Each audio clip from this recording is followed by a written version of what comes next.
Nate has a question for you. That's nice. So? I would like to ask about the Scottish hero Sir William Wallace. Ah. I've heard that he was a very devout Catholic knight of a very Celtic variety, and not just from Mel Gibson. Why isn't he a saint? Was the Scottish War of Independence not sanctioned by the Pope? Scots were hey, we Wallace bled. Well, firstly, yes, it was sanctioned by the Pope. But it's important to understand that sainthood and pious Catholic warriorhood are not always the same thing. I would that it were so, but it's not. Nobody saw fit to introduce his cause as yet. It would be, I mean, I've got a very good friend of mine, Henry von Blumenthal, whose multiple great uncle, Georg von Blumenthal, was the last Catholic bishop of Brandenburg. Fought the Reformation with all his might, and died refusing to give up the old faith. He wasn't martyred, though. Henry, of course, and a lot of other people would like to see him beatified, but before that can happen, the cause has to be introduced. So what would happen is that you'd have to get the local Catholic diocese in whatever part of Scotland he's buried in, to, or maybe London, because he was executed there. Maybe his body's there, I'm not sure. Yeah.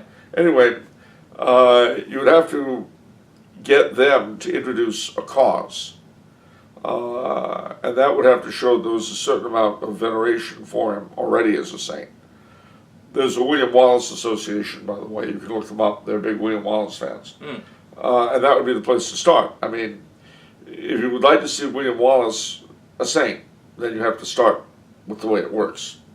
And obviously that organization, which is international and has some money and commemorates him and so forth, might be interested that you get a group of people together, you approach the relevant diocese, and you try to get them to open the cause.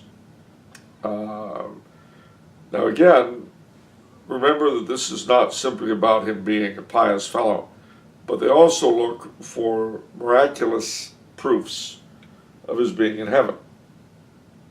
But at any rate, if they'll open a cause for him, then he becomes a servant of God. And then there's a lot that they have to prove after that, his heroic virtue and so on and so forth. And then you have to go through the different ranks, venerable, blessed, and finally saint. This has never been done for Sir William Wallace. He might be a saint, I don't know. We don't know for sure until and unless somebody gets beatified and canonized. My advice to you, if you're interested in it, is contact the William Wallace Association. They're online.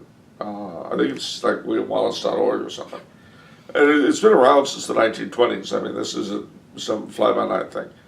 But get in touch with them and see if anyone has ever tried to introduce his cause, or if there's been any local veneration of him as a saint, anything like that. They might be interested in pursuing it, and they may have the means to do so. So, that's that.